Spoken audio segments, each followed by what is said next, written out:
Comme prêtre, mes premiers sentiments sont les sentiments de gratitude. De gratitude d'abord envers Dieu parce que c'est lui qui a appelé.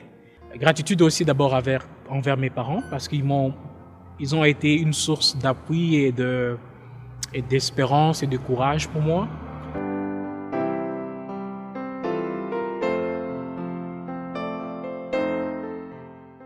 Ma famille est catholique, papa, maman, qui sont en vie, sont catholiques.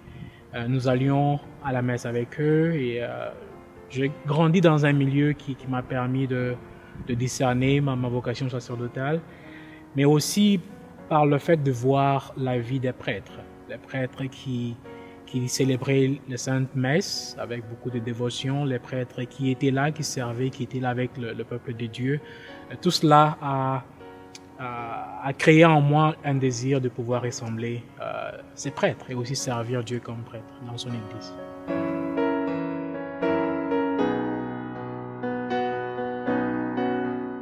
Je suis venu ici, je pense, en 2014 et j'ai commencé les études de la culture canadienne et aussi de l'anglais. Et après ça, j'ai dû faire le parcours théologique et le parcours étant fini, j'ai été accepté à l'ordination et ordonné prêtre. Il y a beaucoup de choses qu'on a apprises le long de la formation et des choses qu'on a aussi apprises en regardant le peuple de Saint-Boniface et le clergé de Saint-Boniface.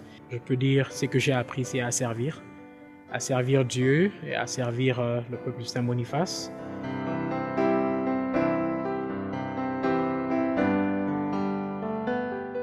Merci à ceux qui contribuent, à ceux qui nous aident. Merci de le faire. Mais j'ai aussi une demande à faire. Une demande, c'est encourager aussi les jeunes à répondre à leur vocation. Il y a beaucoup de jeunes qui discernent plusieurs vocations. Peut-être par manque d'encouragement, ils ne savent pas répondre à quelle vocation répondre. Donc, ne nous limitons pas simplement à donner des dons, mais aussi investissons aussi dans des personnes. Ça veut dire encourager les jeunes que nous avons dans nos paroisses, dans nos familles, à discerner leur vocation. Et s'il arrivait qu'ils discernent la vocation sacerdotale, aidez-les à répondre à cette vocation qui est noble.